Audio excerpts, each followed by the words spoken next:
दोस्तों मैं ललित द्विवेदी स्वागत करता हूं आपका एग्जाम स्टडी 92 पर। दोस्तों आशा करते हैं आप लोग स्वस्थ होंगे और पढ़ाई में व्यस्त होंगे। दोस्तों इस चैनल के माध्यम से हिंदी प्रैक्टिस सेट स्टार्ट है। हिंदी विषय आप सभी का चाहे 6 to 8 में हो, चाहे 9 to 10th में हो, चाहे 11 to 12th में हो, मतलब जूनियर, टीजीटी, पीजीटी, अगर तीनों में आप सभी का हिंदी सब्जेक्ट है तो आप सभी लोग इस प्रैक्टिस सेट को ज्वाइन कीजिए और आप सभी का मैक्सिमम से मैक्सिमम क्वेश्चन तैयार हो जाएंगे आप सभी के। और प्रैक्टिस सेट ऐसा है कि आप सभी को एक भी बुक खरीदने की नहीं पड़ेगी ज़रूरत, क्योंकि इस चैनल के माध्यम से सारी बुक्स का डिस्कशन हो जाएगा। ठीक, पीवाईक्यू चलाया जा रहा है इस चैनल के माध्यम से। आप सभी लोग पीवाईक्यू सुबह 10 बजे जुड़ना ना भूलिए। सुबह 10 बजे आप सभी को पीवाईक्यू मिल जाएगा और शाम को आप सभी को प्रैक्टिस सेट मिल जाएगा। लेकिन जिस दिन प्रैक्टिस सेट आएगा उस दिन पीवाईक्यू नहीं आएगा, जिस दिन पीवाईक्यू आएगा उस दिन प्रैक्टिस सेट नहीं आएगा। एक दिन छोड़ कर आएगा। जैसे ही आप सभी का नोटिफिकेशन आ जाता है, नोटिफिकेशन आने के बाद में आप सभी का रेगुलर चीज़ें स्टार्ट हो जाएंगी। सुबह प्रीवियस ईयर, शाम को प्रैक्टिस और दोपहर में आप सभी के नोट्स डिस्कशन होंगे। ठीक है, तो नोट्स डिस्कशन होंगे। आप सभी लोग अगर चैनल पर 1 से 1.5 घंटा देते हैं दोस्तों, तो आप सभी के टीआरई 4 में जो 80 प्रश्न आते हैं, आप सभी के 75% जरूर बन जाएंगे और कहीं से कुछ पढ़ने की जरूरत नहीं पड़ेगी। अगर आप सभी लोग पेड बैच कहीं लिए हुए हैं तो पेड बैच को कंटिन्यू रखिए। अगर कहीं से टेस्ट सीरीज ज्वाइन की है तो टेस्ट सीरीज को कंटिन्यू रखिए। लेकिन इस चैनल पर आप सभी को देना है 1 से 1.5 घंटा, 1 से 1.5 घंटा देना है और आप सभी देखेंगे आप सभी को बहुत फ़ायदा पहुँचाएगा यह चैनल और यह सीरीज। ठीक है, तो आप लोग बने रहिए, क्योंकि 40 नंबर का जो जीएस सेक्शन आता है, जीएस सेक्शन आप सभी का वो भी कंप्लीट करवा दिया जाएगा टीआरई 4 में जो आता है। 40 में अगर आप सभी लोग मैथ इस चैनल के माध्यम से डिस्कशन नहीं किया जाएगा और चैनल को कोशिश की जाएगी डिस्कशन हो जाए। अगर नहीं होता है तो आप सभी 32 प्रश्न जो आते हैं आप सभी के जीएस पोर्शन से, तो उसमें 28 प्रश्न करके आएंगे। इतना आप सभी को प्रैक्टिस करवा दिया जाएगा। तो चैनल को सब्सक्राइब कर लीजिए, बेल आइकन को ऑन कर लीजिए, दोस्तों ग्रुप्स में शेयर कर दीजिए। आप सभी लोग बस इतना सपोर्ट कीजिए, बाकी आप सभी का सपोर्ट करने के लिए हम लोग रेडी हैं इस चैनल के माध्यम से। और जितनी टीम जुड़ती जाएगी उतने ही ज़्यादा प्रैक्टिस सेट और उतने ही सब्जेक्ट आप सभी के कंप्लीट होते जाएंगे। कोशिश करेंगे एसएसटी का जो सब्जेक्ट है, एसएसटी में जो जूनियर टीजीटी पीजीटी का है, तो आप सभी को पवन सर प्रैक्टिस सेट के माध्यम से कंप्लीट करवा दीजिएगा और 20 से 30 प्रैक्टिस सेट वो करवा देंगे, 20 से 30 मैं करवा दूंगा एसएसटी का। आप सभी के 60 से 65 प्रैक्टिस सेट हो जाएंगे, मोर देन सफिशिएंट होंगे आप सभी को क्वालिफाई करवाने में। और हिंदी के प्रैक्टिस सेट दोस्तों आप सभी को 100 से तो ज़्यादा होंगे ही होंगे, लेकिन 100 से कम प्रैक्टिस सेट नहीं करवाए जाएंगे हिंदी सब्जेक्ट के। ठीक है, तो आप लोग चैनल पर बने रहिए, चैनल को सब्सक्राइब कर लीजिए। अगर टीआरई 4 की तैयारी करते हैं, यूपी टीजीटी पीजीटी की तैयारी करते हैं और स्टेट सेकंड फेज की तैयारी करते हैं, स्टेट सेकंड फेज हो चाहे 3 फेज हो चाहे 5 फेज हो, यही आप सभी की क्लासेस काम आने वाली है। 75 प्रश्न आप सभी को लाने होते हैं स्टेट में, और स्टेट आप सभी क्वालिफाई कर जाएंगे आराम से अगर यही सीरीज ज्वाइन कर लेते हैं। पीवाईक्यू की सीरीज ज्वाइन करना ना भूलिए, क्योंकि वेरी इंपॉर्टेंट यही है। यही अगर आप लोग कर लेते हैं तो प्रैक्टिस सेट आप कर लेते हैं तो आप सभी के 80 में से 75 आ जाएंगे। आप सभी को टीआरई 5 में सिलेक्शन से कोई नहीं रोक सकता। टीआरई 4 में, चाहे टीआरई 4 हो चाहे टीआरई 5 हो। अगर टीजीटी पीजीटी की तैयारी करते हैं, आप सभी का एग्जाम नज़दीक है, 2 महीने बाद 3 महीने बाद एग्जाम होना ही होना है, तो आप सभी लोग इसको ज्वाइन कर लीजिए। और ज्वाइन करने के साथ साथ में आप देखेंगे आप सभी के अंदर इंप्रूवमेंट क्या एक मोटिवेशन होगा कि हमारा इंप्रूवमेंट हो रहा है। तो दोस्तों बढ़ते हैं, आज की प्रश्न स्टार्ट करते हैं, क्योंकि 3 मिनट का डिस्कशन हो गया। और अगर जो लोग डिस्कशन रोज सुनते हैं तो बढ़िया, नहीं सुनते हैं तो आप लोग आगे बढ़ के प्रैक्टिस सेट स्टार्ट कर सकते हैं, क्योंकि रोज़ वही लगभग होता है डिस्कशन और वही आप सभी को स्ट्रेटजी बताई जाती है। ठीक है, तो 80 में से 75 सब्जेक्टिव आप सभी का होगा और जो आप सभी का जीएस सामान्य अध्ययन का आता है 40 में से अगर मैथ्स भी करवा दी जाएगी, मैथ्स कोशिश करेंगे मैथ्स करवा दी जाएगी, तो 32 प्रश्न उसमें आ जाएंगे। ठीक है, तो आप सभी सिलेक्शन लेने के चांसेस आप सभी के ज़्यादा हो जाएंगे अगर यही सीरीज आप सभी लोग ज्वाइन करते हैं। 2 सीरीज हैं, सुबह 10 बजे और शाम को 6 बजे। 2 सीरीज ज्वाइन कर लीजिए, आप सभी का कल्याण होगा, 100% गारंटी के साथ में कल्याण होगा। चलिए दोस्तों प्रश्नों की सीरीज स्टार्ट करते हैं एक एक। दोस्तों पहला प्रश्न करते हैं हम लोग, श्री गणेश करते हैं। निम्न में कौन सा खड़ी बोली का अन्य नाम नहीं है? आप सभी को आंसर बताना है और आंसर आप सभी लोग कमेंट बॉक्स में जरूर डालिएगा, क्योंकि अगर करते जाएंगे साथ साथ में तो आप सभी के तैयार होते जाएंगे। तो खड़ी बोली का अन्य नाम नहीं आप सभी को बताना है। तो कौन सा नहीं है? नागरी नहीं है। इसमें सी वाला ऑप्शन सही हो जाएगा। नागरी अन्य नाम नहीं है। हिंदुस्तानी, सरहिंदी और दक्कनी, ये तीनों नाम खड़ी बोली के हैं। और एक आप लोग और याद रखना, देहलवी, देहलवी इंपॉर्टेंट है, देहलवी एक बार पूछा गया है टीजीटी में। ठीक है, तो देहलवी भी खड़ी बोली का अन्य नाम है। चलिए दोस्तों अगला प्रश्न हम लोग देख लेते हैं। अगले प्रश्न का आप सभी को उत्तर बताना है। क्या है अगला प्रश्न? हिंदी भाषा के विकास के लिए निर्देश किस अनुच्छेद में दिया है? तो हिंदी भाषा के विकास के लिए निर्देश किस अनुच्छेद में दिया है, यह आप सभी को बताना है। तो आप सभी आंसर कीजिए कमेंट बॉक्स में, तब तक हम लोग दूसरा प्रश्न डिस्कशन करेंगे। हिंदी भाषा के विकास के लिए निर्देश किस अनुच्छेद में दिया गया है, तो आप सभी को आंसर बताना है। चलिए आंसर बताइए। तो आप सभी का आंसर हो जाएगा अनुच्छेद 243, अनुच्छेद 346, अनुच्छेद 347 या अनुच्छेद 351। तो आप सभी आंसर लगाएंगे अनुच्छेद 351। ठीक, यह आप सभी का आंसर हो जाएगा। चलिए दोस्तों, और हिंदी 343 में क्या है? 343 में आप सभी को पता होना चाहिए, संघ की राजभाषा हिंदी और लिपि क्या होगी? देवनागरी। इसमें यह कहा गया है अनुच्छेद 343 में। अनुच्छेद 346 में कहा गया, क्या कहा गया? एक राज्य और दूसरे राज्य के बीच या किसी राज्य और संघ के बीच पत्र व्यवहार की भाषा राजभाषा होगी। 346 में कहा गया है, अनुच्छेद 346 में कहा गया है। और 347 में क्या कहा गया है? अगर 347 में कहा गया है किसी राज्य की जनसंख्या में किसी भाग द्वारा बोली जाने वाली भाषा के संबंध में विशेष उपबंध किए गए हैं 347 में। तो आप सभी का 343, 351, 346 इंपॉर्टेंट है, 347 रेयर केस में पूछा जाता है, तो आप लोग तीनों याद रखना। चलिए हम लोग देखते हैं तीसरा नंबर प्रश्न। कौन सी बोली बिहारी हिंदी वर्ग में नहीं आती है? आप सभी को आंसर बताना है। उत्तर बताइए आप सभी लोग, कमेंट बॉक्स में पहले डाल दीजिएगा, उसके बाद में हमारा आंसर देखिएगा। तो कौन सी बोली बिहारी हिंदी वर्ग में नहीं आती है? मैथिली नहीं आती है, मगही नहीं आती, भोजपुरी नहीं आती कि मेवाती नहीं आती? तो मेवाती नहीं आती है। कौन सी नहीं आती? मेवाती। सी वाला आप सभी का आंसर सही हो जाएगा। अच्छा, तो मेवाती आती कहाँ की है? तो यह राजस्थानी है। क्या? राजस्थानी। आप लोग याद रखना, राजस्थानी। ठीक, चलिए अगला प्रश्न दोस्तों हम लोग देख लेते हैं। इनमें से मालवी बोली का क्षेत्र है, तो इनमें से मालवी बोली का क्षेत्र कौन सा है? आप सभी को आंसर बताना है। तो हरदोई है, फिरोजाबाद है, इंदौर है कि जालौन है? आप सभी को आंसर बताना है। तो आंसर नंबर आप सभी को क्वेश्चन नंबर कौन सा हो जाएगा? 4 हो जाएगा। तो आप सभी का डी वाला ऑप्शन सही हो जाएगा, इंदौर। इंदौर जो है मालवी बोली का क्षेत्र है। ठीक है, इतना याद रखना, इंपॉर्टेंट है। और हरदोई में कन्नौजी बोली जाती है। ठीक, फिरोजाबाद में कन्नौजी बोली जाती है। और वैसे जालौन देखा जाए तो जालौन में बुंदेली आती है। ठीक, तो जालौन में बुंदेली आती है, हरदोई में कन्नौजी बोली जाती है और फिरोजाबाद में भी कन्नौजी बोली जाती है। तो आप लोग ये याद रखना और आप सभी के लिए इम्पोर्टेंट है। ठीक है, और मालवी का क्षेत्र उज्जैन भी है और रतलाम भी है और ये सब है क्षेत्र। बाकी आगे आप सभी को और डिस्कशन किए जाएंगे। भाषा की सबसे छोटी इकाई बताइए। तो भाषा की सबसे छोटी इकाई क्या है? आप सभी को बताना है। शब्द है, वाक्य है, वर्ण है, पद है। तो यह आप सभी लोग आंसर बताएंगे और आशा करते हैं आप सभी को यह पता होगा आंसर। तो 5 नंबर का आंसर बताना है, तो वर्ण होगा। यह प्रश्न बार बार पूछा गया है वनडे एग्जाम्स में, तो बार बार आता है। भाषा की सबसे छोटी इकाई वर्ण है, तो आप सभी को याद रखना पड़ेगा। अगर ये पूछ लिया जाए ध्वनियों के मेल से बने सार्थक वर्ण समुदाय को क्या कहते हैं? तो ध्वनियों से बने सार्थक वर्ण समुदाय को क्या कहते हैं? शब्द कहते हैं। यह आप सभी का आंसर हो जाएगा। लेकिन अगर पूछा जाए भाषा की सबसे छोटी इकाई तो वर्ण हो जाएगी। चलिए अगला प्रश्न दोस्तों हम लोग देख लेते हैं। मूल रूप से हिंदी में व्यंजनों की संख्या है, आप सभी को इसका आंसर बताना है। मूल रूप से हिंदी में व्यंजनों की संख्या कौन सी है? आंसर बताना है। तो आंसर बताइए आप लोग कमेंट बॉक्स में, फटाफट आंसर डालिए। तो आप सभी को मूल रूप से हिंदी व्यंजनों की संख्या कितनी है? 33 है। 33 आप सभी की है। ठीक है, इतना याद रखना। और 6 नंबर प्रश्न आप सभी का हो गया है। आगे बढ़ते हैं दोस्तों, अगला देख लेते हैं प्रश्न। निम्न में अल्पवर्ण व्यंजन है, तो निम्न में अल्पवर्ण व्यंजन कौन सा है? आप सभी को बताना है। सॉरी, अल्पवर्ण बता रहे हैं, अल्प प्राण है। निम्न में अल्प प्राण व्यंजन है, यह बताना है आप सभी को। तो आंसर बताइए। तो टा और डा यह क्या है? अल्प प्राण व्यंजन है। ठीक है, अल्प प्राण व्यंजन है।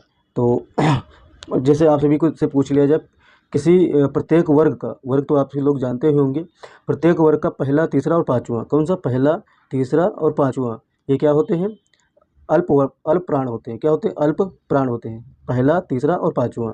ठीक है, जैसे आप सभी का हो गया का वर्ग का का हो जाएगा, फिर गा हो जाएगा, अंगा हो जाएगा। का खा गा, का खा छोड़ दीजिए, गा रख लीजिए और अंगा रख लीजिए। का खा गा गा अंगा। ठीक है, और चा वर्ग का चा झा जा जा इया, और टा वर्ग का और जैसे दे दिया जाए तो टा वर्ग हो जाएगा, तो फिर टा डा और अणा ये हो जाएगा।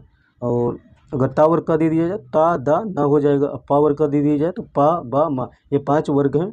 और पाँचों वर्ग के 1 और 3 और 5 ये अगर आप सभी को शब्द वर्ण आते हैं तो आप सभी के अल्पवर्ण व्यंजन होंगे। ठीक है, चलिए अगला प्रश्न देखते हैं दोस्तों। शुद्ध वर्तनी वाला शब्द बताना है आप सभी को। तो शुद्ध वर्तनी वाला शब्द कौन सा होगा? त्यौहार होगा कि त्यौहार होगा, त्यौहारी होगी, त्यौहारी तो त्यौहार होगा, क्या होगा? त्यौहार आंसर हो जाएगा। ठीक है आप सभी का। चलिए अब अगला प्रश्न का आप सभी को उत्तर देना है। अगला प्रश्न का आप सभी को उत्तर देना है। कौन सा प्रश्न आ जाएगा? आप सभी का आ जाएगा 9 नंबर प्रश्न। कौन सा? 8 नंबर प्रश्न आ जाएगा, 9 नंबर प्रश्न आ जाएगा। ये तो 8 नंबर प्रश्न है। ठीक है, तो 9 नंबर प्रश्न का आप सभी को उत्तर देना है। इनमें से कौन सा वाक्य शुद्ध है? इस प्रश्न का उत्तर आप सभी लोग जरूर देना। मैं दर्शन करने आया हूँ, मैं अपनी बात का स्पष्टीकरण के लिए तैयार हूँ। मैं अपनी बात का, ये तो गलत ही हो जाएगा, अशुद्ध बताना है, तो यही बी वाला आप सभी का आंसर हो जाएगा। ठीक है, मैं अपनी बात का स्पष्टीकरण करना चाहता हूँ। ठीक है, अब मैं अपनी बात का स्पष्टीकरण के लिए तैयार हूँ, तो का नहीं होगा, के होगा। ठीक है, इतना याद रखना। मैं अपनी बात के स्पष्टीकरण के लिए तैयार हूँ। ठीक है, बस इतना होगा और कुछ नहीं। चलिए अगला प्रश्न देखते हैं। महेंद्र में कौन सा संधि है? महेंद्र में कौन सा संधि है आप सभी को बताना है। तो आप सभी को आंसर बताना है। महेंद्र का पहले आप लोग संधि विच्छेद कीजिए। तो क्या होगा? महा प्लस इंद्र, महा प्लस इंद्र, ठीक है। तो क्या हो जाएगा? महेंद्र। तो महेंद्र में क्या हो जाएगा? गुण संधि, ठीक है, गुण संधि हो जाएगा। आंसर यहाँ आप सभी का होगा। चलिए अगला प्रश्न दोस्तों हम लोग देखते हैं। यदि विसर्ग के बाद स्वर व्यंजन का मेल हो, यदि विसर्ग के बाद स्वर व्यंजन का मेल हो तो उसे क्या कहेंगे? तो आप सभी को आंसर बताना है। समास कहेंगे, व्यंजन कहेंगे, स्वर कहेंगे या विसर्ग कहेंगे, ठीक है। तो आप सभी को आंसर बताना है 11 नंबर प्रश्न का। तो आप सभी को विसर्ग कहेंगे। क्या कहेंगे? विसर्ग। जब विसर्ग के बाद स्वर या व्यंजन का मेल होता है तो उसे क्या कहते हैं? विसर्ग कहते हैं। अगला प्रश्न दोस्तों हम लोग देखते हैं। लोटा किस प्रकार का शब्द है? आप सभी को आंसर बताना है। तो लोटा किस प्रकार का शब्द है? आप सभी को आंसर बताना है। लोटा देशज शब्द है। क्या है? देशज शब्द है। लोटा देशज शब्द है। आप सभी को याद रखना है, रट्टा मार लेना है। जैसे जूता हो गया, लोटा हो गया, कटोरा हो गया, डोंगा हो गया, डिबिया हो गया, खिचड़ी हो गया, खिड़की हो गया, पगड़ी हो गया, और दूसरे हैं चिड़िया हो गया। और आप लोग कमेंट बॉक्स में लिखना कौन कौन से होते हैं देशज शब्द, ठीक है। और ये आप सभी का हो गया ठेठ हो गया, ये सब क्या है? चिड़िया हो गई। आप सभी के ये देशज शब्द हैं। बाकी आप लोग लिखना कमेंट बॉक्स में, ठीक है। चलिए दोस्तों 13 नंबर प्रश्न का उत्तर बताइए आप लोग। अमृत का अनेकार्थी शब्द नहीं है। आप सभी को आंसर बताना। नहीं है पूछ रहा है नहीं पूछ रहा है। अमृत का अनेकार्थी शब्द है। आप सभी को आंसर बताना है, ठीक है। तो आंसर बताइए। 13 नंबर प्रश्न है। तो अमृत का अनेकार्थी शब्द कमल नहीं होगा, ठीक है। इसका सब कमल नहीं होगा, स्वर्ण हो जाएगा, अन्न हो जाएगा और दूध हो जाएगा, ठीक है। तो अमृत के अनेकार्थी शब्द में कमल नहीं आता। आप सभी को याद रखना है। 13 नंबर प्रश्न का आंसर हो जाएगा सी। चलिए अगला प्रश्न देखते हैं दोस्तों। प्रत्यय के कितने भेद हैं? प्रत्यय के कितने भेद हैं? आप सभी को आंसर बताना है। 2 हैं, 3 हैं, 4 हैं कि 5 हैं? आप सभी को 14 नंबर प्रश्न का उत्तर बताना है। प्रत्यय के हैं 2 भेद। कितने हैं? 2 भेद। और कौन कौन से हैं? पहला हो जाएगा तदित प्रत्यय। क्या हो जाएगा? तदित प्रत्यय, कृत प्रत्यय और तदित प्रत्यय, ठीक है। ये 2 आप सभी के हो जाएंगे प्रत्यय। प्रत्यय के 2 भेद हैं। चलिए दोस्तों अगला प्रश्न देख लेते हैं। अगले प्रश्न पर हम लोग पहुँचते हैं 15 नंबर प्रश्न पर। जो अपनी जगह से न डिगे, वाक्यांश के लिए, एक सेकंड रुक जाइए, वाक्यांश के लिए शब्द है जो अपनी जगह से न डिगे। तो क्या हो जाएगा? अडिग। कहाँ गया? अडिग। इसका आंसर हो जाएगा अडिग। चलिए दोस्तों अगला प्रश्न हम लोग 16 नंबर प्रश्न देख रहे हैं। लालटेन शब्द है। लालटेन कहाँ का शब्द है? आप सभी को बताना है। देशज है, विदेशज है, तत्सम है, तद्भव है। तो लालटेन विदेशज शब्द है। क्या है? विदेशज शब्द है। आप सभी को आंसर एक याद रखना है क्योंकि ये प्रश्न बार बार रिपीटेड है और बहुत बार पूछे गए हैं। लालटेन शब्द विदेशज है, ठीक है। जो विदेशी भाषा से लिए गए शब्द हैं उन्हें विदेशज शब्द कहते हैं। आप सभी लोग याद रखना, ठीक। जैसे फारसी, अरबी, तुर्की, अंग्रेजी, पुर्तगाली, फ्रांसी, अन्य मुख्य भाषाओं से भारत में जो है भाषाएं आई हुई, शब्द आए हुए, तो उन्हें विदेशज शब्द कहते हैं, ठीक है। चलिए अगला प्रश्न देखते हैं दोस्तों। जब एक ही शब्द, एक सेकंड दोस्तों थोड़ा रुक जाना। जब एक ही शब्द वाक्य में लगातार 2 बार प्रयुक्त होकर, जब एक ही शब्द वाक्य में लगातार 2 बार प्रयुक्त होता है और विशेष अर्थ देता है, ठीक है, तो उसे क्या कहते हैं? आप सभी को आंसर बताना है। तो आंसर बताना है, थोड़ा ऊपर इसको स्क्रॉल कर लेते हैं। युग्म शब्द, पुनरुक्त शब्द, समासिक शब्द और अनेकार्थक शब्द आप सभी को बताना है, ठीक है। तो आप सभी को आंसर बताना है, ठीक है। 17 नंबर प्रश्न का उत्तर बताइए आप सभी लोग। तो आंसर क्या हो जाएगा? पुनरुक्त शब्द, बी हो जाएगा आप सभी का। तो पुनरुक्त शब्द क्या होता है? जब एक ही शब्द वाक्य में लगातार 2 बार प्रयुक्त होकर विशेष अर्थ दर्शाता है और जब उनके अर्थ भिन्न होते हैं तो उन्हें युग्म शब्द कहते हैं। क्या कहते हैं? जब उनके अर्थ भिन्न होते हैं तो युग्म शब्द कहते हैं। जैसे अंश और कंधा, अंश और हिस्सा, ये सब याद रखना, ठीक है। अंश माने क्या होता है?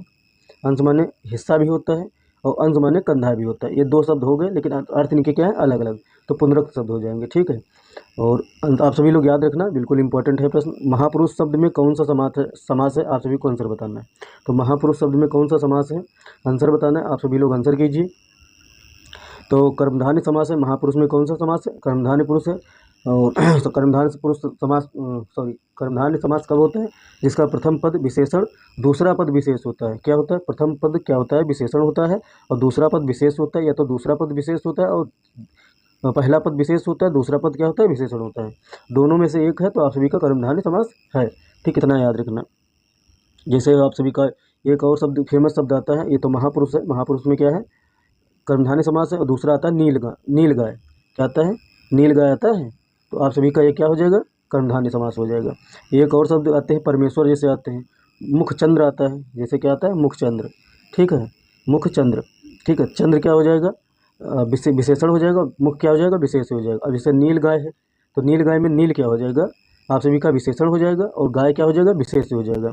और एक आता है परमेश्वर, ठीक है, परमेश्वर, परम क्या हो जाएगा, इसका संधि विच्छेद करेंगे, परम प्लस ईश्वर, ठीक। तो परम में क्या हो जाएगा, ये क्या हो जाएगा, विशेषण, और ईश्वर क्या हो जाएगा, विशेष। आप सभी लोग याद रखना, क्योंकि ये बहुत ही इंपॉर्टेंट है, डायरेक्ट प्रश्न आप सभी की परीक्षाओं में बनते हैं।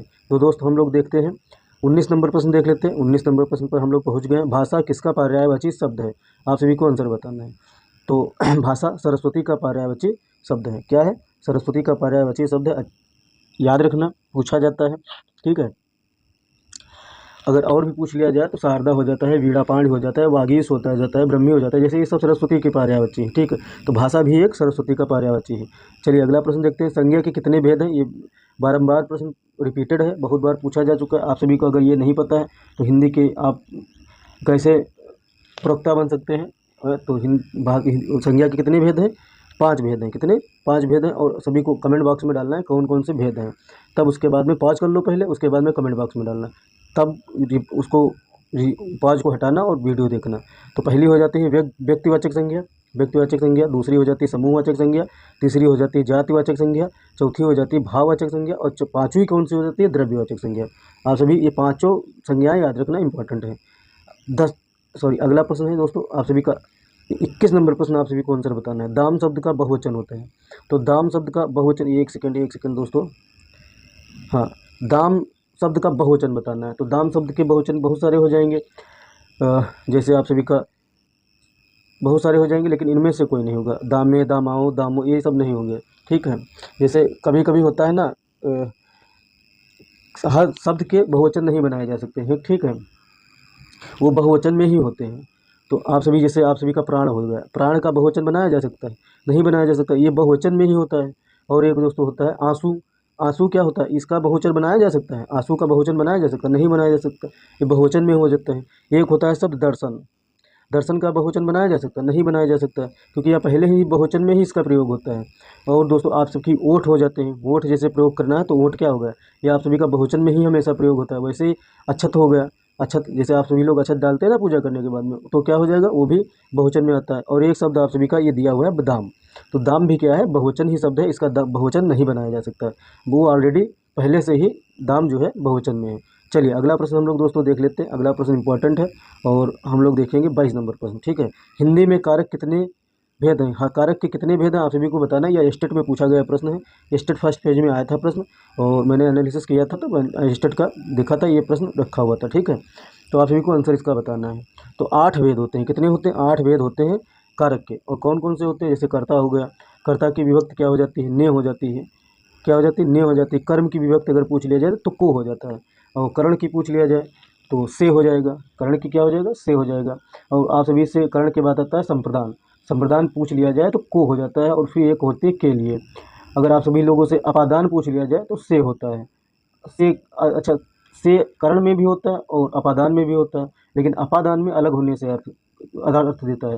जैसे अपादान का सेंटेंस होगा तो वो एक दूसरे से अलग कैसे, जैसे पेड़ से पत्ता गिरता है, तो पेड़ से पत्ता गिरता है, पेड़ से क्या हो रहा है, पत्ता अलग हो रहा है, तब वो अपादान इसमें होगा, ठीक है, समझ रहे हैं। हाँ, तो कर्ण और अपादान में अंतर है, याद रखना। कर्ण भी, कर्ण की विभक्ति से है और अपादान की विभक्ति भी से है, लेकिन अंतर ये है कि अपादान अलग होने के अर्थ, अलग होने का अर्थ देता है, और कर्ण जो है जुड़ने का अर्थ देता है, ठीक है।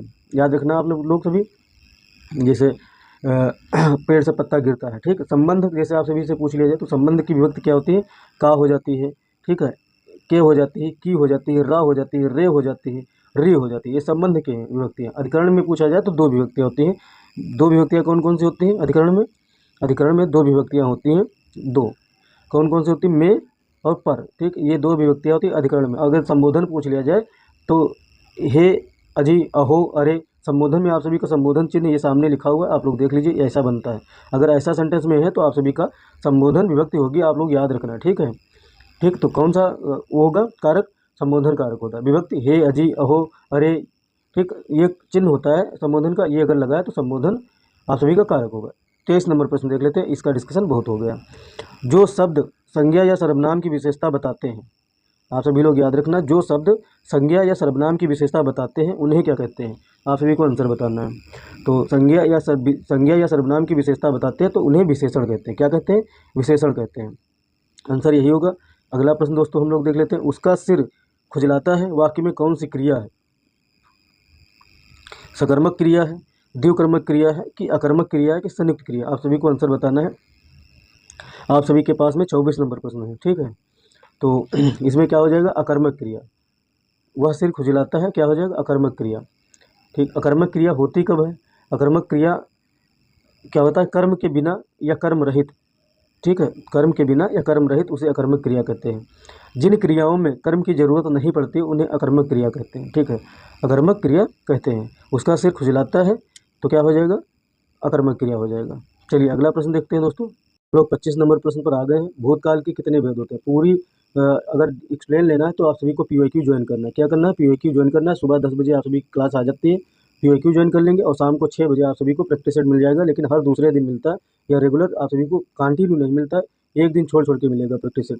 कारण यह है कि यूट्यूब रिकमेंडेशन में वीडियोस तभी भेजता है जब थोड़ा वीडियोस को वेट करवाने देते हैं, और वीडियोस को वेट नहीं करवाएंगे तो आप सभी के पास में पहुंचेगा नहीं।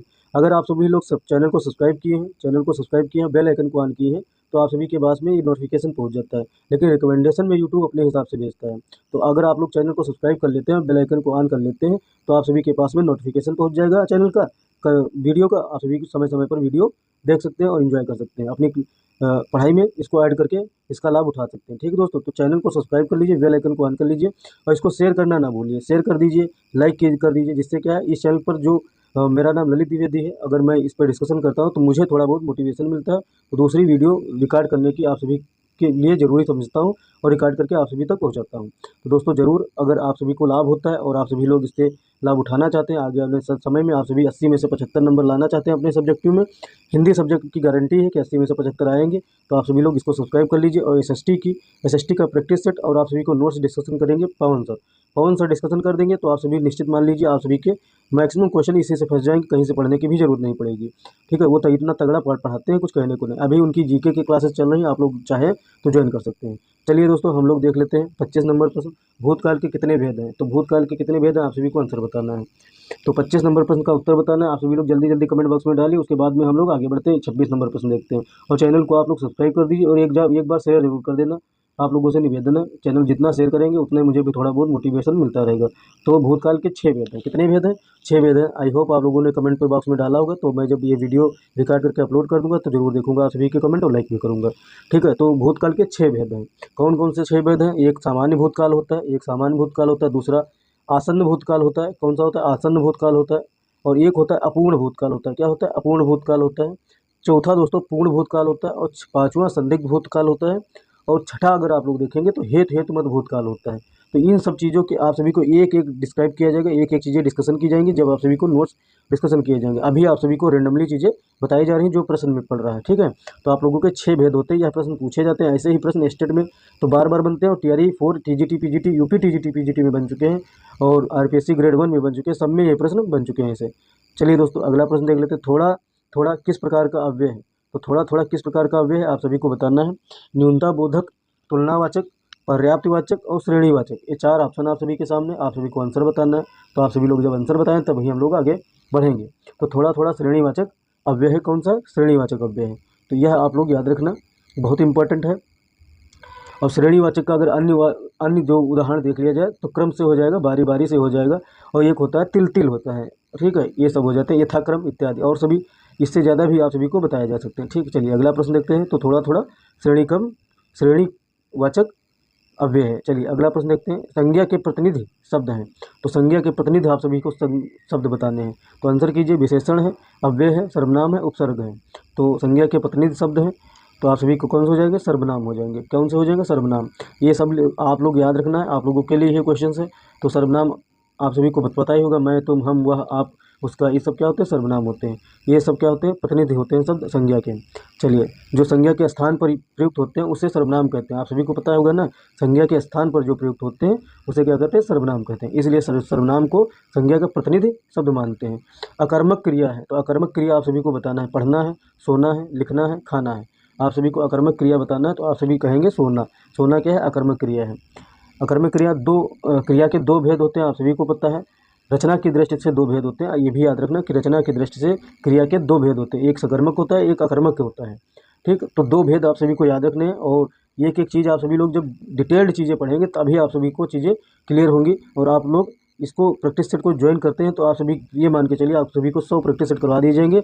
तो 100 को गुणा 8 से कर लो तो 8000 प्रश्न आप सभी के हिंदी साहित्य और हिंदी व्याकरण से करवा दिए जाएंगे, मतलब मोर देन सफिशिएंट है 80 में से 75 लाने के लिए। ठीक है, और 5000 के ज़्यादा आप सभी को पीओक्यू करवाए जा रहे हैं, जहाँ से भी उठाया गया प्रश्न है हिंदी साहित्य से बना है, हिंदी व्याकरण से बनना है, कहीं से बना है, आप सभी के सामने आ जाएगा। ठीक, हिंदी व्याकरण की सीरीज स्टार्ट करेंगे, हिंदी साहित्य जब आधी फिनिश हो जाएगी तो हिंदी व्याकरण जल्दी जल्दी स्टार्ट करेंगे, उससे उसमें क्या होंगे 200 क्वेश्चन कर लेंगे, आप सभी की जल्दी खत्म हो जाएगी। तो पीवाईक्यू जहाँ से मिलेगा हिंदी व्याकरण का, हिंदी साहित्य का, और प्रैक्टिस सेट तो अलग से करवा ही रहे हैं, तो पीवाईक्यू आप सभी के नहीं छूटेंगे, आप लोग निश्चित होकर इस चैनल को ज्वाइन कर सकते हैं। चलिए दोस्तों, अगला प्रश्न हम लोग देख लेते हैं। अगला प्रश्न है 29 नंबर प्रश्न। ठीक है, तो 29 नंबर प्रश्न का उत्तर बताइए आप लोग। वाक्य में जिसके विषय में कुछ कहा जाए वह कहलाता है, तो क्या कहलाता है आप सभी को आंसर बताना है। उद्देश्य कहलाता है, विधेय कहलाता है, मिश्र वाक्य कहलाता है कि क्रिया कहलाता है। आंसर बताइए आप सभी लोग, आंसर बताइए 29 नंबर का दोस्तों। वाक्य में जिसके विषय में कुछ कहा जाए वह क्या कहलाता है। उद्देश्य कहलाता है, विधेय कहलाता है, मिश्र वाक्य कहलाता है, क्रिया कहलाता है। तो क्रिया भी नहीं कहलाएगा, मिश्र वाक्य भी नहीं कहलाएगा। अब आप सभी को उद्देश्य और विधेय में आंसर बताना है। ठीक है, तो उद्देश्य कहलाता है अगर वाक्य में जिसके विषय में कुछ कहा जाए तो आप उद्देश्य होता है। ठीक है, जैसे आप हैं और एक कोई दूसरा है, दूसरा आपके बारे में कह रहा है तो आप उद्देश्य हो जाएंगे। ठीक है, याद रखना। ठीक है, वाक्य में जिसके विषय में कुछ कहा जाए वह उद्देश्य कहलाता है, और जो कुछ कहा जाता है उसे विधेय कहलाता है। जैसे इसके बीच में ये जो कुछ कह रहा है, आपको टारगेट कह रहा है, जैसे आप कह रहे हैं ये एक आपका पड़ोसी है और कह रहा है रितिका का सिलेक्शन नहीं हुआ है, तो रितिका क्या हो जाएगी, उद्देश्य हो जाएगा। सिलेक्शन नहीं हो जाएगा, या बात क्या है, विधेय हो जाएगी। ठीक है, तो आप सभी को लोगों को पता हो जाएगा। जैसे मेरा नाम ललित है, तो पड़ोसी कहे कि ललित का सिलेक्शन नहीं हुआ है, तो ललित क्या हो जाएंगे, उद्देश्य हो जाएंगे। और सिलेक्शन नहीं हुआ या बात जो कह रहा है तो यह क्या हो जाएगा, विधेय हो जाएगा। आप सभी को आज से विधेय और उद्देश्य नहीं भूलेगा। ठीक है, तो चलिए अगला प्रश्न देखते हैं दोस्तों। 30 नंबर प्रश्न देखते हैं। 30 नंबर प्रश्न का उत्तर है कि वह धीरे धीरे चल रही थी। वाक्य में धीरे धीरे पदबंध है, कौन सा पदबंध है आप सभी को आंसर बताना है।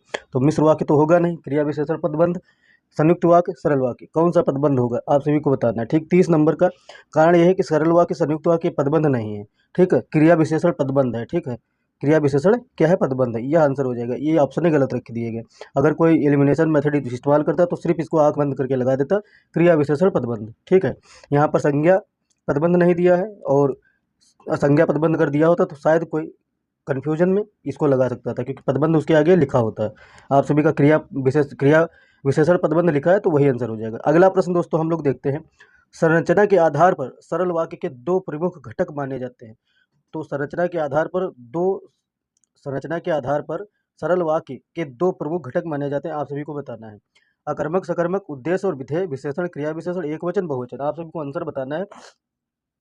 तो आप सभी का आंसर क्या हो जाएगा, विधेय और उद्देश्य। यह दो होते हैं सरल वाक्य के प्रमुख घटक। तो आप सभी के उद्देश्य और विधेय होते हैं, आंसर यही होगा।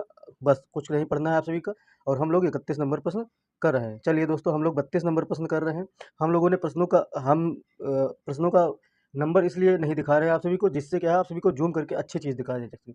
नंबर तो हम लोग मुँह से बोल सकते हैं, आप सभी को एक बार दिखा भी सकते हैं, आप लोग गिनते जाइए, इतना प्रश्न नंबर चल रहा है। परीक्षा की प्रणाली बदलना चाहिए। जिस बुक से मैं ये डिस्कशन कर रहा हूँ उस पर कॉपीराइट आने के चांसेस रहते हैं। आप सभी को बुक्स नहीं खरीदनी पड़ेंगी, कोई प्रैक्टिस सेट आप लोग ना खरीदना, इस चैनल के माध्यम से आप सभी को प्रैक्टिस सेट करवा दिया जाएगा, और मोर देन सफिशिएंट होगा, उतना ही मार्केट में आएगा भी, क्योंकि 100 प्रैक्टिस सेट करवाने के लिए आप सभी को कम से कम 10 बुक की ज़रूरत पड़ेगी, और 10 बुक हर राइटर की होगी, प्रत्येक राइटर की होगी, अलग अलग वैराइटीज़ की होंगी। तो आप सभी के प्रैक्टिस सेट सफिशिएंट हो जाएंगे। 100 प्रैक्टिस सेट बहुत होते हैं, और ज़्यादा कुछ होगा तो अपने पास से क्रिएट करके प्रैक्टिस सेट बनाए जाएंगे। परेशान नहीं होना, इस चैनल के माध्यम से जो डिस्कशन किया जाएगा आपको लाभ डायरेक्ट पहुँचाएगा। कोई ऐसा नहीं है कि आप सभी को इधर-उधर से उठा के कुछ भी पढ़ाया जा रहा है। जो कोई पीपीटी पर भी पढ़ा रहा है और डिजिटल बोर्ड पे भी पढ़ा रहा है, तो यही प्रश्न आप सभी को उठा के डिस्कशन कर रहा है, और कोई कहीं से प्रश्न कोई लाता ही नहीं है। अगर लाता है तो यही ऊपर-नीचे कर देता है। जैसे ये 32 नंबर प्रश्न है तो ये 1 नंबर पर कर देगा, 1 नंबर का प्रश्न 32 नंबर पर कर देगा। ऐसे होता है और कुछ नहीं होता है। ऑप्शन बदल दिए जाएँगे और कुछ होगा नहीं। होगा सब बुक का ही कंटेंट। तो बुक आप सभी के सामने डिस्कशन की जा रही है, तो आप बुक को भी प्रेफ़रेंस दीजिए, और बुक आप लोग अगर यह प्रैक्टिस सीरीज सफल रहती है तो आप सभी के लिए और भी चीज़ें इनिशिएटिव नए नए स्टार्ट किए जाएंगे इस चैनल के माध्यम से। आप लोग धैर्य रख के बस चैनल का सपोर्ट कीजिए और इस वीडियोस को शेयर कीजिए, लाइक कीजिए बस। ठीक है, चलिए दोस्तों इस प्रश्न का उत्तर बताइए। परीक्षा की प्रणाली बदलना चाहिए वाक्य में अशुद्ध है, क्या अशुद्ध है आप सभी को बताना है। 32 नंबर प्रश्न है, उत्तर आप सभी को बताना है। ठीक है, तो लिंग संबंधी अशुद्ध है, क्या है, लिंग संबंधी अशुद्ध है। परीक्षा की प्रणाली बदलनी चाहिए होता है और इसमें लिखा है बदलना चाहिए, और मैंने शुरू में सही ही पढ़ दिया था कि परीक्षा की प्रणाली बदलनी चाहिए, लेकिन यहाँ लिखा है बदलना चाहिए। ठीक, तो इसमें क्या है, लिंग संबंधी अशुद्ध है। चलिए दोस्तों अगला प्रश्न देख लेते हैं। शुद्ध वाक्य का चयन करना है सभी को, क्या सही आप सभी को वाक्य बताना है। सीता नित्य गीता को पढ़ाती है, सीता नित्य गीता को पढ़ाती है, यह प्रश्न है दोस्तों 33 नंबर प्रश्न। आप सभी को उत्तर बताना है और उत्तर में कोई कमी ना छोड़िएगा। कारण यह है कि आप सभी के लिए ही यह सीरीज चलाई जा रही है। आप सभी लोग अगर पढ़ के इससे लाभ उठाते तो मुझसे ज़्यादा कोई खुश नहीं होगा। 33 नंबर प्रश्न का उत्तर बताना है। पानी पीकर सॉरी, हाँ, सीता नित्य गीता को पढ़ाती है, सीता नित्य गीता को पढ़ाती है, यह आप सभी को आंसर बताना है। तो सीता नित्य गीता पढ़ती है, सीता नित्य गीता पढ़ती है। ठीक है, आप सभी को आंसर ये हो जाएगा, को पढ़ाती पढ़ती नहीं है, को नहीं होगा, यहाँ पर गलत है। ठीक है, सीता नित्य गीता पढ़ती है, बस यही सही होगा। अगला है पानी पीकर जात पूछना, पानी पीकर जात पूछना निरर्थक है, यह सही हो जाएगा। यह आप सभी का शुद्ध वाक्य, क्या है, शुद्ध वाक्य है, इसमें कोई त्रुटि नहीं है। मानव ईश्वर की सबसे उत्कृष्टतम कृति है, तो उत्कृष्टतम जब लग जाता है तो आप सभी को पता है सबसे नहीं लगता है। ठीक है, सबसे नहीं लगता है क्योंकि यह सुपरलेटिव डिग्री है। सुपरलेटिव डिग्री में आप सभी के आगे कोई विशेषण नहीं लगता है, तो सबसे उत्कृष्टतम नहीं होगा, सबसे उत्कृष्ट हो सकता है, सबसे उत्कृष्टतम नहीं होगा। ठीक है, तो आप सभी को याद होना चाहिए उत्कृष्टतम सिर्फ होगा, सबसे नहीं होगा। ठीक, पूजनीय पिताजी आ रहे हैं, पूजनीय पिताजी आ रहे हैं, तो पूजनीय ये नहीं होता है, ये आता है जैसे आप सभी का वर्तनी शुद्ध में आता है यह प्रश्न कि पूजनीय सही है कि नहीं सही। पूजनीय नहीं सही होता, पूजनीय सही होता है, ये यहाँ पर लिखा देख लीजिए किनारे, पूजनीय। ठीक, यह सही होता है। तो पूजनीय पिताजी आ रहे हैं, यह सही आप करेक्ट है सेंटेंस, बाकी गलत है, तो एक बी वाला आपके सभी का आंसर सही हो जाएगा। चलिए, अपनी डफली आप बजाना, अपनी डफली आप बजाना मुहावरे का सही अर्थ बताना है आप सभी को। आई होप कि आप लोग मुहावरे समझते होंगे। ठीक है, तो आप सभी को आंसर बताना है। अपनी डफली अपना आप बजाना, अपनी डफली आप बजाना मतलब खुद से ही बजाना। ठीक है, तो मुहावरे का सही अर्थ है अपने मन की करना। ठीक, क्या होगा, अपने मन की करना, सी वाला ऑप्शन आप सभी का सही हो जाएगा। चलिए अगला प्रश्न दोस्तों हम लोग जल्दी जल्दी निपटाते हैं। परित्यक्ता शब्द इनमें से किस लोकोक्ति के लिए सटीक है। वह स्त्री जिसका पति मर गया है, ये तो बिल्कुल नहीं होगा। ठीक है, गलत है। ठीक है, वह स्त्री जिसका पति मर गया हो, यह गलत है। उसका होता है आंसर विधवा, ये इसको कहेंगे विधवा। ठीक है, जिसका पति मर जाता है उसको विधवा कहा जाता है। और वह स्त्री जो पर पुरुष से प्रेम करती है, वह स्त्री जो पर पुरुष से प्रेम करती है, इसका क्या होगा, परकीया हो जाएगा। क्या हो जाएगा, परकीया, यह आंसर हो जाएगा। अगला है दोस्तों, जिस स्त्री के पुत्र पति हों, जिस स्त्री के क्या हो, पुत्र और पति हों, उस यह सही होगा क्या, ये भी सही नहीं होगा, यह भी सही नहीं होगा, डी वाला ऑप्शन सही हो जाएगा। वह स्त्री जो पति द्वारा छोड़ दी गई हो उसे प्रत्यक्ता क्या कहते हैं, क्या कहते हैं, परित्यक्ता कहते हैं। ठीक है, आंसर यही होगा। चलिए अगला प्रश्न हम लोग दोस्तों देखते हैं। अगला प्रश्न दोस्तों हम लोग देखते हैं 36 नंबर प्रश्न का आप सभी को उत्तर बताना है। ठीक है, निर्धन के धन सी तुम आई, निर्धन के धन सी तुम आई कौन सा अलंकार है, आप सभी को बताना है। आंसर बताइए फटाफट, उसके बाद में हम डिस्कशन करते हैं।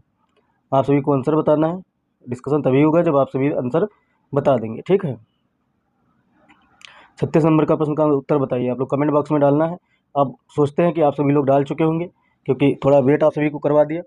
तो उपमा अलंकार होगा, क्या होगा, निर्धन के धन से तुम आई, तो इसमें क्या होगा, उपमा अलंकार होगा। ठीक है, जब किसी व्यक्ति या वस्तु की, इसमें के इस उपमा अलंकार की परिभाषा क्या होती है, जब किसी व्यक्ति या वस्तु की तुलना किसी दूसरे व्यक्ति या वस्तु से की जाती है, वहाँ पर उपमा अलंकार होती है। ठीक, उपमा अलंकार होता है, होती नहीं, उपमा अलंकार होता है। यहाँ पर सी लगा हुआ है, तो ये भी क्या होगा, उपमा अलंकार का क्या होगा, ये शब्द है कि इसी से पहचाना जा सकता है कि सी लगा है तो उपमा अलंकार होगा। ठीक है, चलिए अगला प्रश्न देखते हैं। वाचक शब्द बहुत इंपॉर्टेंट होते हैं और वाचक शब्द आप सभी को याद करने चाहिए। 37 नंबर प्रश्न का उत्तर बताना है आप सभी को। पीपर पात सरिस मंडोला कौन सा अलंकार है, तो पीपर पात सरिस मंडोला यह बहुत बार पूछा गया, स्टेट में पूछा गया प्रश्न है, स्टेट में पूछा गया प्रश्न है। पीपर पात सरिस मंडोला, इसमें भी क्या है, उपमा अलंकार है। उपमा अलंकार आप सभी को पता ही हो गया होगा। ठीक है, जब किसी व्यक्ति या वस्तु की तुलना किसी दूसरे व्यक्ति या वस्तु से की जाती है तो क्या होता है, उपमा अलंकार होता है। अच्छा, इसके वाचक शब्द आप सभी को बताया था सी, जैसा सी वाचक शब्द लगा हुआ है तो क्या होगा, उपमा अलंकार होगा। लेकिन और भी वाचक शब्द होते हैं, जैसे सा लगा हो तो उपमा अलंकार होगा। ठीक है, सरिस लगा हो, जैसे इसमें लिखा हुआ है प्रपात सरिस मंडोला, सरिस क्या लगा हुआ, अगर सरिस वाचक शब्द है तो उपमा अलंकार है। ईयू एक होता है शब्द ईयू, अगर यह शब्द लगा हुआ है तो आप सभी का क्या होगा, उपमा अलंकार होगा।